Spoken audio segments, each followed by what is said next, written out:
Daniel walked into his first day at the marketing agency like he owned the place. Early, loud with ideas, pitching things nobody asked him to pitch. His manager joked that he had too much energy for a Monday. 6 months later, in that same office, in that same chair, Daniel cancelled a project pitch he used to be excited about. He shrugged. Why bother? Nothing changes here anyway. Nobody fired him. Nobody criticized him. Nothing dramatic happened. So what changed? It wasn't the job. It wasn't the pay. It was the seat next to his. Daniel got placed on a team with Marcus. Marcus wasn't cruel. He wasn't loud. He just complained, quietly, constantly, about the clients, about the pay, about how nothing at the company ever changed. At first, Daniel disagreed in his head. Then he started laughing along. Then he started adding his own complaints. He didn't remember deciding to become cynical. He just became it, sitting next to it every day for months. Robert Greene studied this pattern across centuries of courts, empires, and ambitious men who rose and fell not because of their own choices, but because of who stood beside them. He called it infection. Moods, Greene observed, spread faster than ideas. You can resist an argument. You cannot resist a feeling that surrounds you for 8 hours a day. Law 10 of the 48 Laws of Power. Infection. Avoid the unhappy and unfortunate. Not because unhappy people are bad, but because their emotional state doesn't stay contained. It leaks into your tone, into your energy, into your decisions. Priya noticed it in herself before she understood why. She used to be the friend who planned weekend trips, who got excited about small things, a new restaurant, a sunset, a Tuesday, for no reason. Somewhere over the last 2 years, she stopped noticing sunsets. She stopped planning anything at all. Her sister said it first.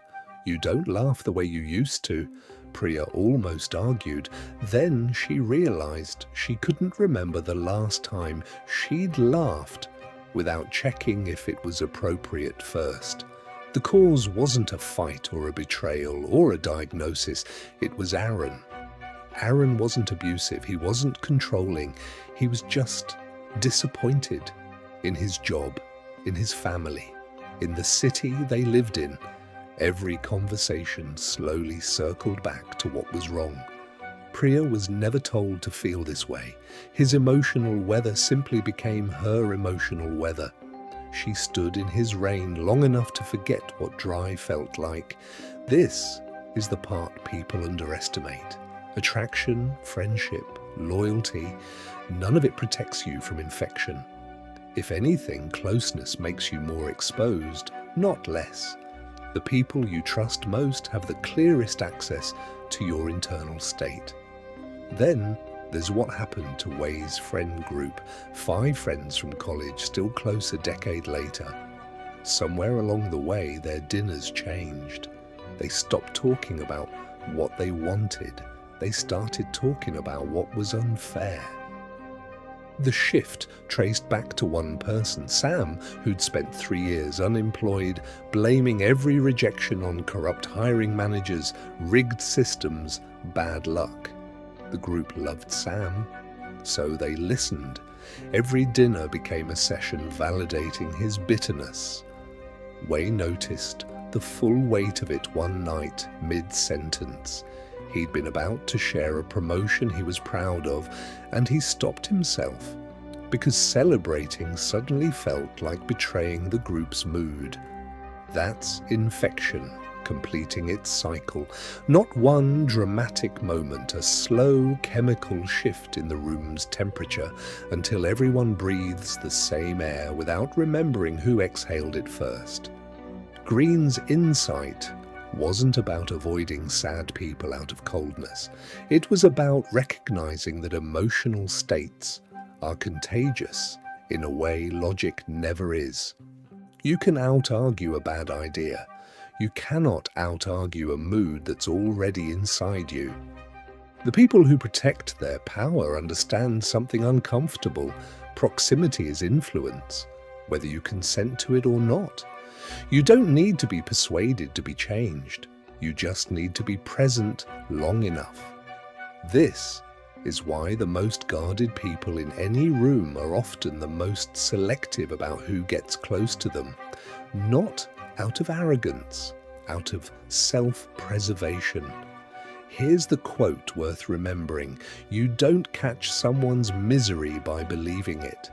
You catch it by sitting next to it long enough to forget it isn't yours." Daniel eventually switched teams. Within weeks, he was pitching ideas again, not because he made a decision, but because he changed rooms. Priya ended things with Aaron a year later and described the feeling as remembering weather existed. Wei started scheduling one dinner a month with people outside the friend group, just to remember what ambition sounded like out loud. None of them fixed the infected person, they simply stopped standing in the rain. You are not who you decide to be, you are who surrounds you long enough. That is Law 10. Infection. Avoid the unhappy and unfortunate.